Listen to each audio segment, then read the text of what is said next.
Hello everyone. Today I want to talk about something that is happening inside a significant portion of the population right now, without them knowing it. Not the inflammation you feel after twisting your ankle or getting a cut. That kind is visible, temporary, and purposeful. I'm talking about chronic, systemic, low-grade inflammation, the kind that produces no fever, no swelling you can point to, no single dramatic symptom.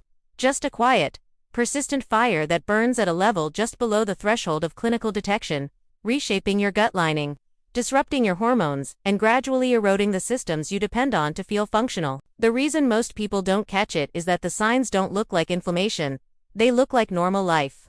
And that is exactly what makes it so worth talking about.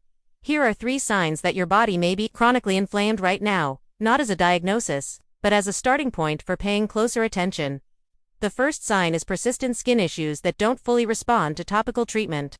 I'm talking about acne that keeps cycling back, eczema that flares seemingly at random, rosacea, or a general dullness and reactivity that dermatologists often manage symptomatically without addressing the cause. According to research, the skin and the gut share a bidirectional communication pathway now referred to as the gut-skin axis. When the gut microbiome is disrupted and intestinal permeability increases, bacterial byproducts enter systemic circulation and trigger immune activation that frequently manifests at the skin surface.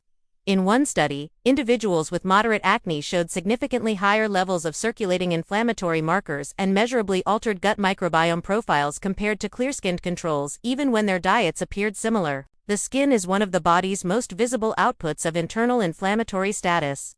When it keeps reacting despite external interventions, that's often the gut asking to be looked at.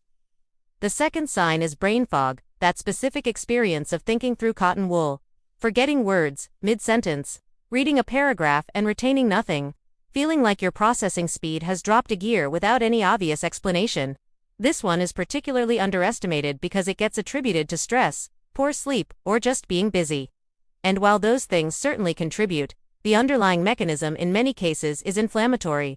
According to research, pro-inflammatory cytokines signaling molecules released during systemic inflammation can cross the blood-brain barrier and directly interfere with neurotransmitter synthesis, synaptic signaling, and the metabolic activity of brain cells. In one study, this relationship was examined in young adults with no neurological diagnoses, and elevated inflammatory markers were strongly associated with self-reported cognitive sluggishness, reduced working memory performance, and lower scores on attention tasks.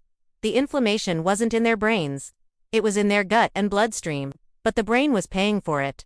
If your thinking feels consistently slower or foggier than it used to, and sleep doesn't fully fix it, that pattern is worth taking seriously. The third sign is joint stiffness or a generalized achiness that doesn't trace back to a specific injury or exertion.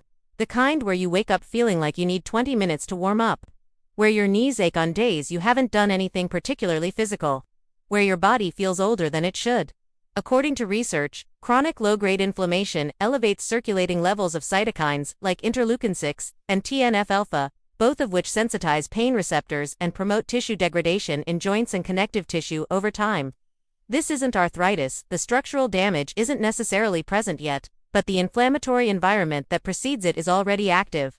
In one study, dietary interventions that reduced systemic inflammatory markers over 8 weeks produced meaningful reductions in self-reported joint discomfort and morning stiffness in participants with no diagnosed inflammatory condition. The inflammation was real, it was measurable, and it was responsive to changes in the gut environment. Now here is the thing I want you to sit with. All 3 of these signs, skin reactivity, cognitive fog, and unexplained achiness, are typically managed as separate problems by separate specialists. A dermatologist for the skin, a neurologist or psychiatrist for the cognition, a rheumatologist or physiotherapist for the joints. And each of them may offer interventions that help at the surface level. But according to research, all 3 conditions share a common upstream driver in a meaningful proportion of cases: disrupted gut barrier function and the systemic inflammatory response it generates. Treating the skin without addressing the gut is like mopping the floor while the tap is still running. The gut produces and regulates a significant portion of the body's immune activity. Roughly 70% of the immune system is located in or around the gut. When the gut environment is compromised through dietary monotony, chronic stress, poor sleep, antibiotic disruption, or processed food dominance, that immune system becomes dysregulated. It starts reacting to things it shouldn't. It stays activated when it should be at rest. And the inflammation that results doesn't stay local, it travels. I'm not telling you this to be alarming. I'm telling you this because it is genuinely empowering information. These are not irreversible conditions. The gut environment is one of the most responsive biological systems we have. Meaningful shifts in microbial diversity, gut lining integrity, and systemic inflammation can occur within weeks of consistent dietary and lifestyle changes. Not months, not years, weeks. I hope this gave you a useful lens. Drop a comment and tell me which sign resonated most. I read everything.